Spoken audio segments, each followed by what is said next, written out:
Hello, today we're going to be going over our Unit 1 Assessment 3 exam.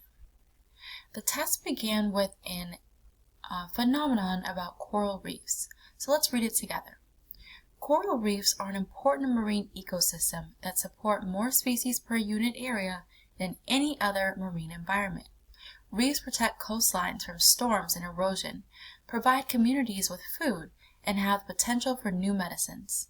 Tourism, diving, and snorkeling on reefs add hundreds of millions of dollars to local businesses. The majority of coral reefs are under stress due to a number of factors. Since 1980, many major episodes of coral bleaching have occurred. When coral reefs are under stress, the coral appears white or bleached. Bleached coral might recover, but if the stressing conditions continue, they can die. One of the longest and most destructive events occurred from 2014 to 2017, when over 70% of the world's coral reefs were damaged. Coral biologists claim that Florida reefs and the Great Barrier Reef in Australia have had 90% of their coral affected in recent decades. As you can see, this is an example of a stable coral reef ecosystem. So, that is a big contrast. Then we can see the bleached coral over here. Living coral has a little bit more color to it. I know this photo's in black and white, but just imagine Finding Nemo, and you got it. So, with any reading, we have our annotation strategies. Step number 1, you need to highlight one key word. Ideally, this word will either show the main idea or will be one of the vocab words that we've practiced. Annotate. You need to define any key term in your own words. And finally, a sentence. You need to highlight one sentence that represents the main idea. Now, annotation is really about you memorizing the vocab and the annotations we've studied in class. But the one sentence showing the main idea is how we really determine your comprehension. Now, I'm not going to give that sentence to you. However, let's look at this reading. This first paragraph talks about the benefits of coral reefs and why they're important, while the second paragraph focuses on the struggle that coral reefs are currently going through. Now, for our summary, we're asking for the main idea or issue, and we're going to keep that vibe alive for question number 3. One sentence that highlights the main idea, which would also be the main issue. So if I were you, I would look for a sentence in paragraph number 2. And then use summarizing to put it into your own words to make sure that you're truly understanding it. Let's move on. So now we have a question based on our reading. Which claim best describes the interactions in the coral reef ecosystem since the 1980s and the effect on the biodiversity in these regions? Number 1. The coral reef ecosystem was stable, so biodiversity was reduced since reefs can support thousands of fish. 2. The reef ecosystem is not stable, so the biodiversity remains relatively constant without altering the variety of corals. 3. The reef ecosystem was stable, so the biodiversity remained relatively constant and would continue to attract divers and tourists. 4. The coral reef ecosystem was not stable, so the biodiversity was reduced, and it may have an impact on the number of tourists visiting the reef.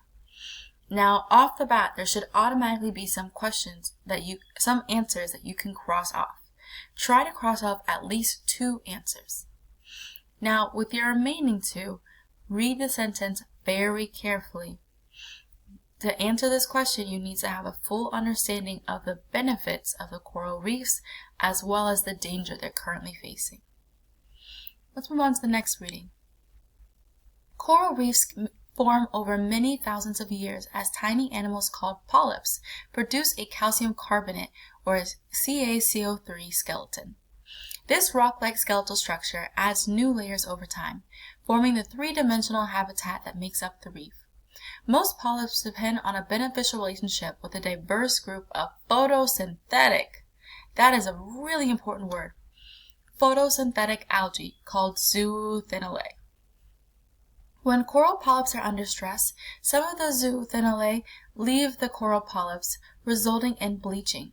Without the zooxanthellae algae, the coral takes on a white appearance and will eventually die. Now, this one did not ask you to annotate. Oh, it did. Great. So I've already given you a good head start. The one key word, hopefully, would be photosynthetic. However, there's many options. Define any key word with your own words. Now, maybe you defined algae, but if you chose photosynthesis like I did, photosynthetic is an adjective that means it is an organism that does photosynthesis. This is the key word for answering the next several questions. One sentence that represents the main idea. Again, I would focus on what is the main issue here. We know that the coral is under stress, but instead of focusing on words you don't understand, what is the actual problem? What causes these coral to die?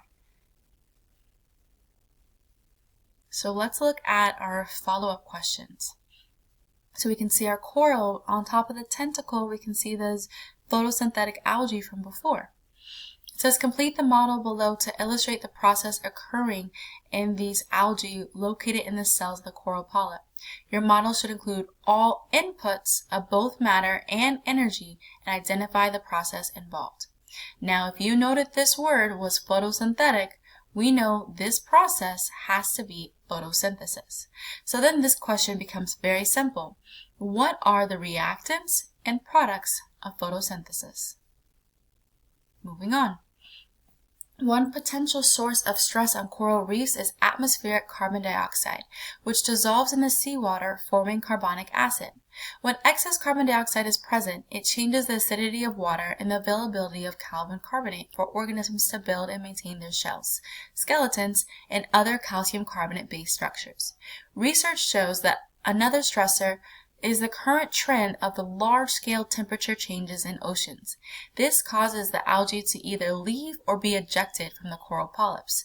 The graph below shows changes in ocean conditions over the past century. So as we can see, the oceans are less acidic on this side and more acidic on this side. On the side with the acidity, we have deformed shells. We also noted that there's less calcium carbonate over here, an increased level of CO2. Which, as we know, is related to global warming. Now, when we have normal CO2, we have carbon dioxide in the water, we're able to make our carbonic acid, and instead of having the water be acidic, the shells are forming correctly. So for number 10, as the atmospheric CO2 rises, what happens to the shells?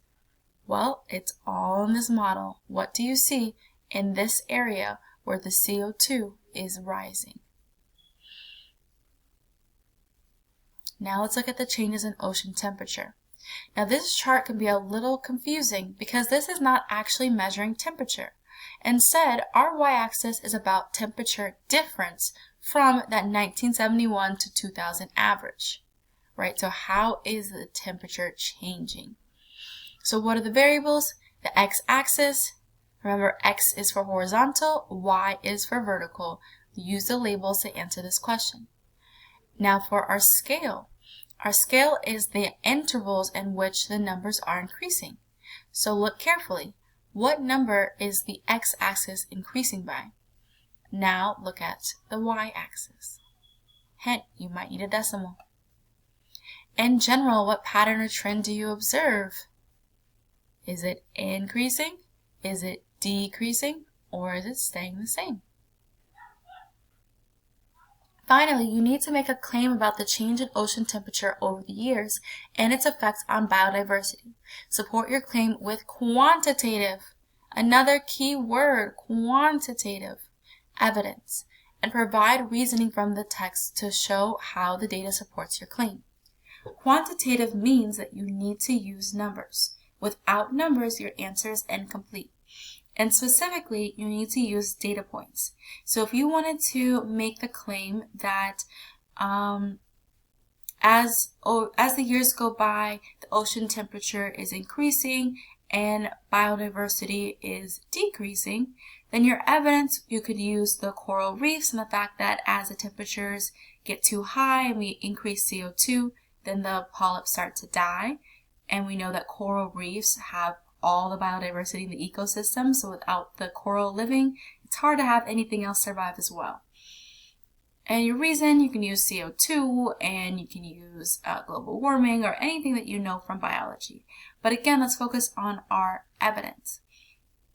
we can see that the temperature is increasing over time because in 1920, the temperature difference was negative, I don't know, maybe 0.75. So the temperature was actually decreasing. Whereas in 2020, the temperature is 0.5. So the temperature difference is increasing over time. All right, we're almost done. 15. Which claim best explains how continued changes in ocean acidity would affect the stability of the coral reef ecosystem. Again, you have to use all of your charts to help you out, going all the way back to this one. 16. Use evidence from the information provided to support an explanation of how biotic and abiotic factors affect the carrying capacity. Remember, biotic means living, and abiotic means never alive. Now, carrying capacity refers to the amount of organisms that can live in an area. So, you need to talk about why the carrying capacity or the amount of organisms living in an area might change as a result of, run that back. You need to tell us about how the carrying capacity of corals or other shell-building organisms might change over time because of biotic and abiotic factors. For example, the abiotic factors could include our rising temperatures or our rising levels of CO2. But our biotic factors need to include something that's living that would affect how many coral can live in an area. 17. Some species of the algae and coral have traits that make them more tolerant to changes in temperature of the water in which they live. Scientists are experimenting with selective breeding of these species to produce a coral that would more likely survive ocean temperatures. Identify the explanation that best describes how the coral and algae populations would be expected to change if the current trend in water temperatures were to continue. Now, this question was not frequently missed. I believe you can do it if you read carefully. There's no special tricks about it. And 18. Evaluate transplanting the selective bred corals into the solution. Evaluate transplanting the selectively bred corals as a solution to coral reef bleaching by providing one benefit and one possible drawback. To help you out with this, please review your notes. What are some of the pros and cons of human intervention on living biodiversity? So that is the end of our exam. I hope that this helps you make your test corrections. I can't give you any answers, but I hope to point you in the right direction. If you have any further questions, please reach out to your teacher. Have a wonderful day.